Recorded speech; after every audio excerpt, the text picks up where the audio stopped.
Sal. Thank you for coming to the show. Thank you for inviting me. Glad to be here. How did you get into barbecuing and outdoor cooking? And then, now you're a YouTube chef.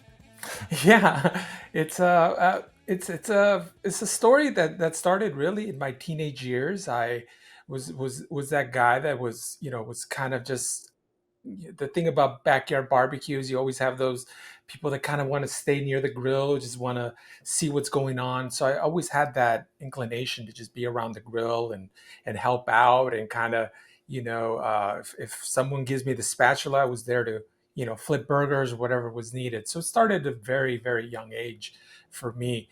But I did not know how to cook. I didn't really learn how to cook until I went off to college, and it became miss my mom's cooking. So I decided to start easy, how to make beans. Like I Sure. said, I started from zero, how to make beans, how to make Mexican rice. My mom's rice is probably my favorite of all time. So I had to replicate that somehow being away. So that's how the cooking aspect started. But the grilling and the barbecue just was there with me. Mhm. Unfortunately, you know, due to dorms and apartment life, having a grill wasn't something that I had, to get really into the hobby. And it wasn't after I graduated that I, got a grill. Mhm. And again, most of by then I was decent enough in the kitchen to cook most of my meals. I wasn't, going out of restaurants or anything like that. So Yeah. the transition into grilling was very easy. I started with the stuff that I knew how to make, and then it started with making dishes that Mexican dishes, Right. to taking them out on the grill, Yeah. and that kind of fusion, that American barbecue slash Mexican fusion is excellent. It's a combination of two outstanding, very popular cuisines we have here in the U.S. Oh, absolutely. And Yeah. I'm very proud of those roots. I have Mhm. Mexican American roots that it became very natural, and it became food that I enjoy. This is people would ask me, how do you come up with recipes? This is food that I eat. Grilling up some food for dinner, and it turned into a passion, and it Yeah. turned into an addiction. If you ever touch the barbecue grill, you will slowly fall into that. How do I make this better? What else can I cook? And it becomes, what other grills are there in the market? Yeah. What kind of gadgets? What kind, and I'm very techie to Uh-huh. begin with. So you give me a tool, that lights up and, and has little Yeah. numbers brought up. I'm like, I'm there. I'm with you. Yeah. Let's figure this out. How is this going to make my food better? Very So cool. Yeah. that's how it started. And then the actual YouTube channel, I was already cooking, and it became, like I said, it became addicted and passionate about this stuff, where it became where I need to show family members, because I Mhm. remember getting calls from friends. How do you cook your ribs? And then I was be on the phone and explaining to people how to make this, or family would ask me, like, how do you cook the turkey? And I would Mhm. instruct them, and then it got me thinking, where kind of a morbid thought, but it's a very realistic thought, where if something were to happen to me, how would my future kids be able to taste my ribs? Sure. There's Yeah. no, I don't document it. I don't write Mhm. it anywhere. So the YouTube thing came as a very easy transition for me to put out of what better way, right? For Right. me to Yeah. show you a video, have my voice in there, show you exactly step by step how to make something. And I would like to think that, family members, friends, like I said, future children Mhm. will look at that and will learn. What's a better way to document, a video Yeah, diary of a cookbook? exactly. You have so many videos that are different lessons in how to cook. Yeah. I can't wait to make your onion smash burgers. Oh Like yeah. that one, like, oh man, I'm excited about that one for sure. Yeah. I've got this Vessel Kamado grill that it just holds the Oh, heat because nice. of the ceramic, and it Yeah. just I'm gonna get a nice flat. What you use, the cast iron. I'm gonna Ye- get, yeah, big round cast iron and smash those burgers. yeah, Oh man, I and gotta copy that for sure. and yeah, and it's one of those things where once you start with something, you see something like right now, social media is so vast. There's Yeah. literally so many ideas out there, and all it takes is just one thing to just catch your eye, and you try it, and you're like, okay, this is like the best thing ever, Yeah. or what else out there is there? And like I said, it becomes an addiction because you just start eating things for the first time. You Yeah. start improving the way that everyone knows how to make burgers, but then you start looking at different ways to make burgers, and you're like, Hmm. oh crap, like burgers are limitless, and just the toppings alone could just change the flavor you know of a burger. Well, and It's just, your trick with the buns, getting the nice soft buns and everything. yeah, I think you have some like really good knowledge that yeah, is so easily absorbed, you know? yeah, Like I'm just watching it and your most of your videos are like, very concise and not more than 10 minutes most of them. And yeah. yeah, it's just great. You just gain a ton of knowledge within your videos in a short period of time. It's great.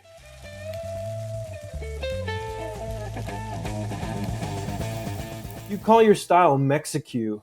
Yeah. What's a one of the Mexican ingredients that you use in your barbecue, or like a technique that you think deserves a place on every grill? I think that the easiest place to start is just take your favorite Mexican dish and then see how you could replicate it on the grill. So for me, it was the recipe that just comes immediately in my head is a recipe. I made a chile verde recipe. Ooh, Now, normally you take some pork, and then on the stove you get a little bit of sear on it, and then you add a little green sauce, and you just let it stew for hours until it's super tender, super mm, flavorful. But the grill aspect is, instead of searing on a pan, that's boring, right? Why don't we yeah, take that up to the grill? Get some fire, get some heat, get some smoke on it, get some just interesting flavors right off the bat. Like that's gonna bring different flavors than searing it on a pan. you know and then you do the same thing. You char the peppers, instead of just throwing them, boiling the peppers and the tomatoes and blow them in the blender. Why don't you char them, add a little bit of more additional flavor? Cooking and Mexi-Que is all about layering those flavors. So and you're coming up with a different dish. So when you try chile verde at a restaurant, it's going to taste different. and totally. and I would argue that putting out on the grill tastes a lot better than Yeah, than the restaurant style, or anything that you could cook at home. So that automatically just elevates your cooking. And then when you start getting compliments, from family, from friends, and now if you have a YouTube channel, you start getting compliments from your viewers. It really makes your day, and you're like, yeah, this is working.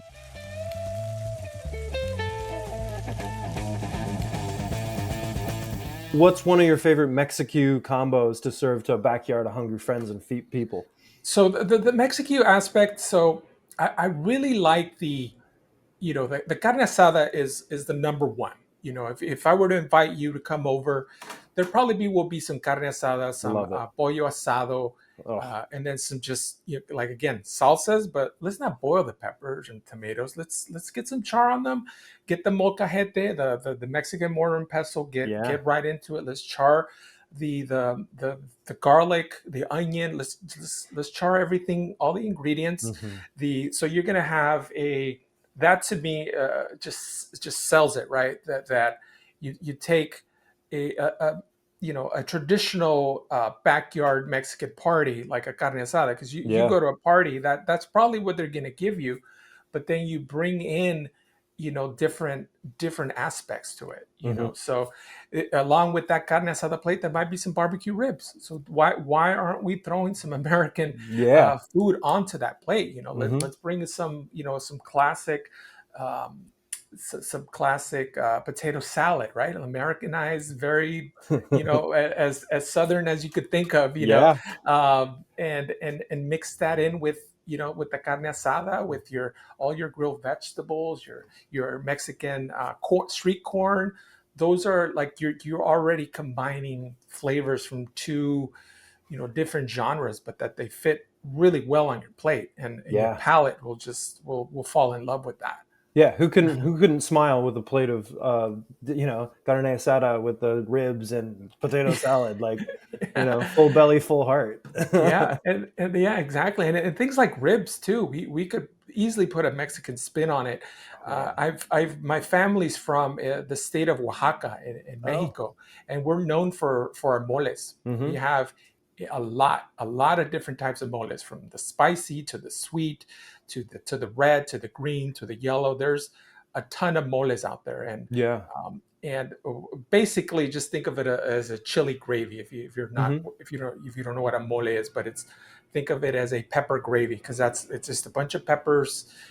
Just it turns into a beautiful sauce. Mm. You could easily just put it on some chicken or some turkey or some pork, and that right there is dinner. Yeah. But the Oh, it's way I like immediate to, flavor. It's so yeah, great.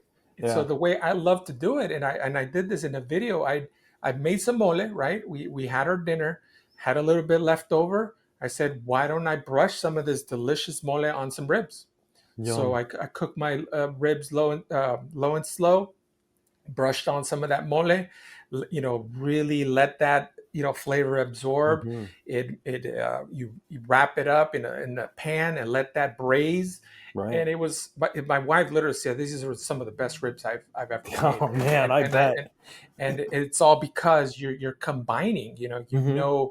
your American style. If you know how to cook barbecue, you know how to cook ribs.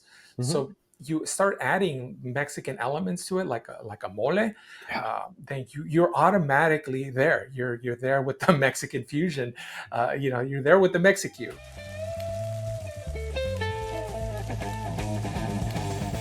What's the most underrated attachment or hack that you have in your barbecue arsenal that Yeah. you think would help people level up? I think right off the bat, a lot of people are against it, Mm-hmm. and but I really think something as simple as a instant read thermometer Right. and a leave-on thermometer, they are game changers. And there's people say, no, I could just feel a piece of steak, I know when it's ready, or I can look at a piece of chicken on the grill, I know that it's not raw on the inside. You might be right, and I Mm-hmm. bow to you. If you could just Yeah. look at a piece of steak on the grill, you probably cook hundreds of steaks a day, so you probably could just touch the steak and you know exactly the perfect temperature. I am not at that godly power yet, so I rely on the instant read thermometer. It instantly will tell me, Right. hey, this is at exactly 130 degrees Fahrenheit. It's a medium rare. You Mm-hmm. could trust me. It's an accurate instrument, and you're gonna nail the temperature every time. And if Yeah. you start buying expensive pieces of steaks, you do not want to overcook it or undercook it. And then when it comes to stuff like chicken, you definitely don't want to undercook No. that, No. because then that's going to get you sick. So Yeah. the thermometer, I feel like that was one of the earlier gadgets. But I really don't call it a gadget. It's more of a necessity, like you Right. The need to. science. It's yeah, it's so that would be the easiest thing. If you that immediately pops in my head. That's the most um, top gadget, I would say, that Right. it should just be included with the grill, to be honest with you. Totally. Yeah. It just Uh, levels you up to that next yeah, step with your grilling. Making yeah, sure everything is the right food temp is great. Yeah. yeah. And then if you're a charcoal griller, I always Mm-hmm. say that it should just, because it's anytime a friend or something, oh, I'm going to go get a grill. I'm like, just if it's charcoal, go ahead and get yourself one of those chimneys, because you're going to need it.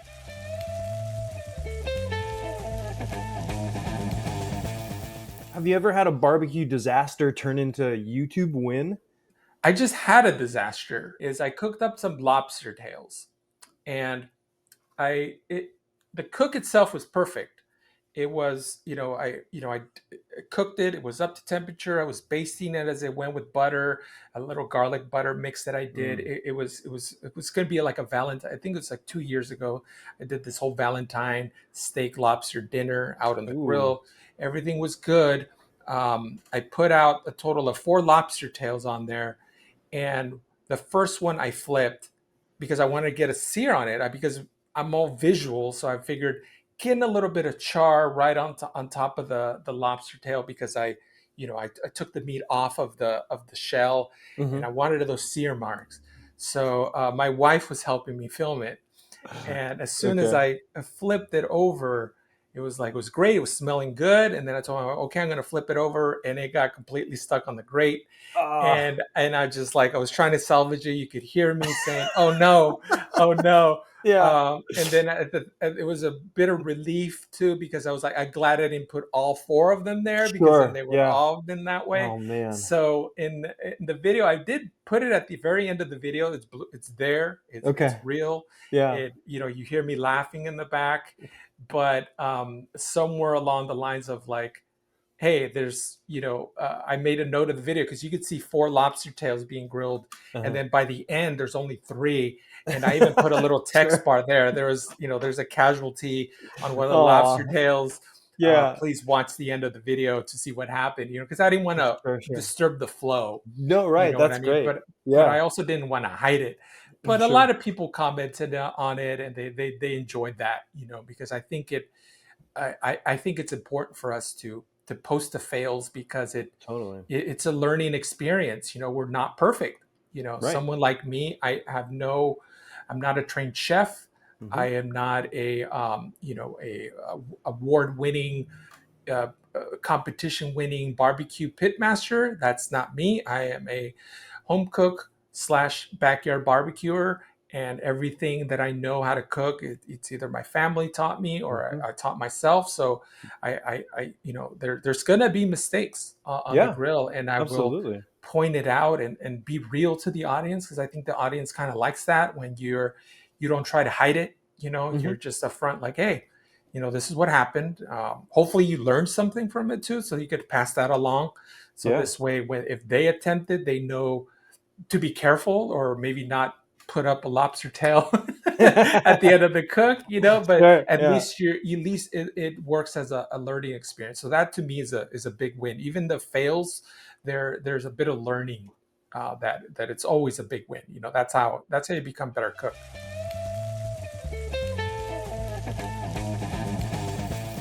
Kamado style grills are praised for how they hold moisture and heat. Based Hmm. off your food style, what Mexican or Mexi-Cue do you think would be absolutely great in a Kamado grill? Oh, you gotta you well, take your traditional Mexican recipes, but the very first thing, because I know Kamado cookers are excellent at making pizza. So Mm. there's a little barbecue, slash Italian slash Mexican food right there. If you can make a Mexican pizza, you know what I mean, and that just opens up. You're opening up a ton of ideas there. Like what kind of toppings is it, would a Mexican pizza have? Hmm. Because it's not like you could go to your Domino's and order a Mexican pizza, or maybe you can, but I don't know what you're gonna get. Yeah. But Yeah. that to me is a creativity. So if you were to give me a commodity, that's the very first thing I think of is making a pizza. So just maybe a mole sauce instead of a traditional Ooh. tomato sauce on there. I don't Right. know. I don't know how that would work. Yeah. I would have to try it now. But Yeah. that's, and then just the toppings. You could go true Mexican, get a carnitas on there. You Mm. make some carnitas. Throw them on the grill a little bit. You enjoy it. Maybe the next time you make the pizza with some of that, the leftover, if there's any left, that would be excellent, I think. And again, Yeah. pork and mole would work Oof. very well. You got to have a little bit of spice in there. Maybe throw some jalapenos, some onions on there, whatever. I'm making the recipe No, on it sounds great. I know. the I mean, yeah, because Kamados they can hold heat and they can get yeah, so hot that you can actually make a pizza in just a yeah, couple minutes. So that's yeah, fantastic. Yeah, yeah. yeah, And I'd then love to and have a Mexican pizza on a Kamado. yeah, and again, you could do that. You could do it from the carnitas on the Kamado, Yeah. and then sear some of the vegetables, or maybe just again, I'm brainstorming on the Yep. spot here. So Off the top of your head. yeah, I don't know if you sear them first and then add them to your pizza, or add them to your pizza and then let the heat tackle it. It leaves room for a lot of exploration, definitely. But Yeah. that's the first thing I would think of is a Mexican pizza.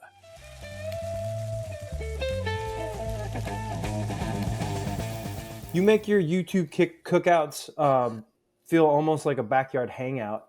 Has there been a recipe or video that your family's reaction totally surprised you? My wife pointing out that mole, that the rib, that rib one is definitely something that I mean, I expected her to like it, but not expect Hmm. her to say that's the best ribs I've ever made, because Wow, I feel like I've made some pretty good ribs, you know. But at the same time, I agreed with her because they were really good, that's and awesome. ever since I did that, I feel like it's every time I have some mole, you know, even when I don't make it, because my mom makes it a lot, especially during the Oh, holidays. great. She always makes a ton, so I always take, you know, a couple of little you know, to go containers Yeah, and why go not? over, you know, take them back home, you know, and that's one of the things that I'm always gonna do, you know, is add them to my barbecue, whether it's again on ribs, it's fantastic. Yeah, On chicken is excellent too. sure. You get some chicken wings and you brush some of that mole Mm. sauce on the chicken. It's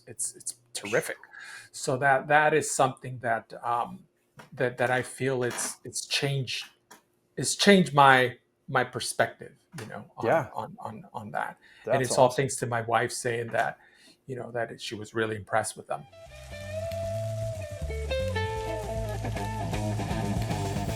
If you could describe Mexi-Cue in 3 words that would make your grandma smile. Home would be one, because Home. it just reminds me of home. Mm-hmm. And there's a little bit of like, you know, culture, because in terms Nice. of things like mole, it's very, you know, it's very, it's ancient recipes, you know, and it really think makes you think your culture, because you were exposed to that, and it carried on, you know. And on the same kind of area, I would say tradition would be the third word, Mm. because I want to continue those traditions that my family taught me, but I also want to make my own. You know, I want my great grandkids to enjoy some mole, braised ribs. You know, when they get a grill. You know, that those are Yeah. the things that kind of circulate in my mind.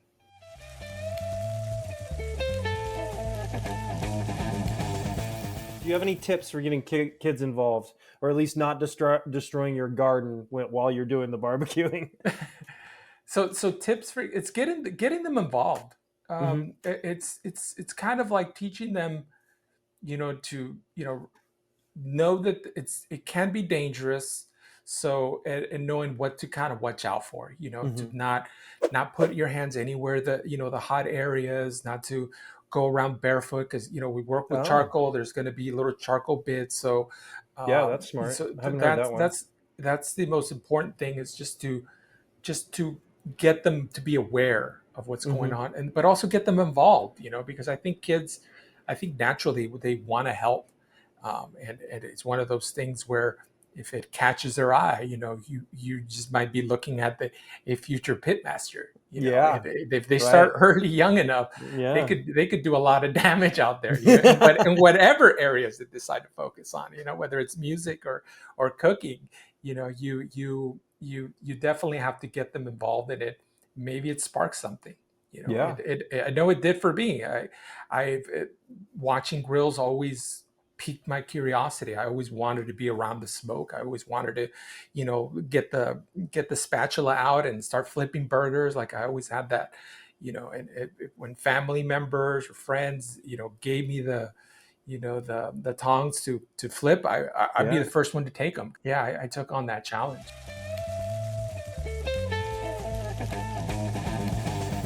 What's something you feel like a lot of new barbecuers struggle with, and what advice would you give to them? I think one of the things that, by listening to my viewers, is a lot of people, they tend to overthink a lot of stuff.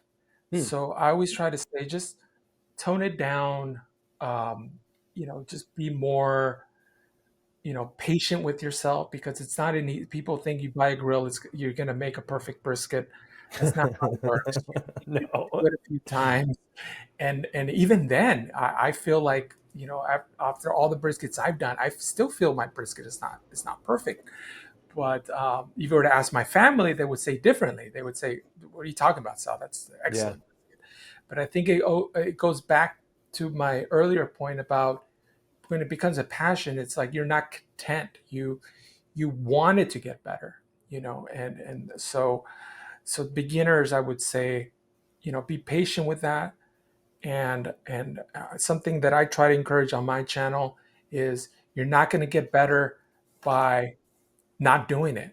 So, Right. if you cook once, twice a year, 4th of July and Labor Day, Hmm. try to make it 4 times a year. Or if you're cooking 1 time a month, do it 4 times a month. If you do it once a week, do it twice, 2 or 3 times. You can do it every day. And I guarantee you your cooking is going to get better.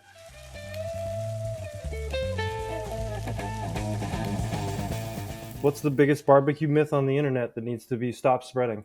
Okay, so one that pops up in my mind is people are so maybe they're infatuated with time.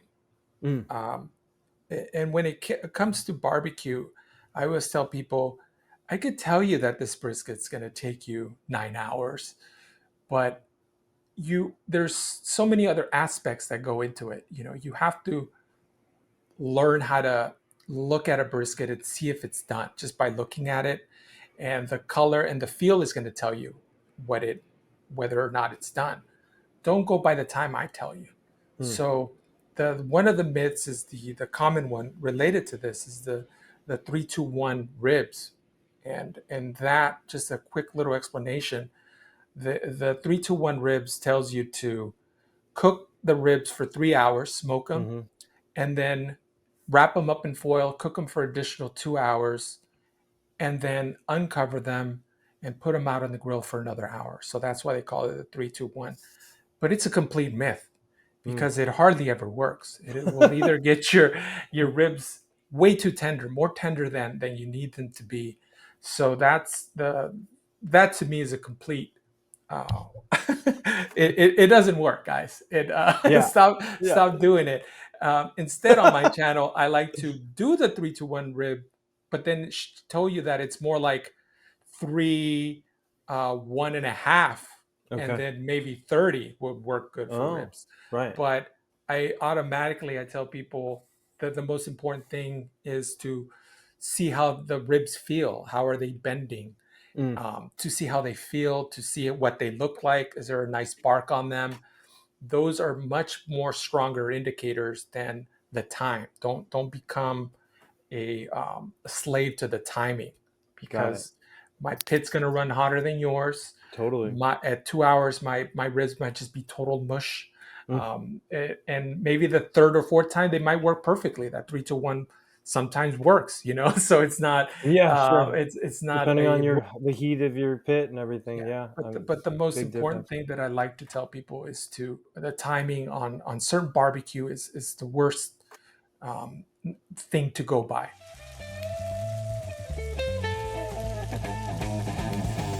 Sal, where can our audience find you?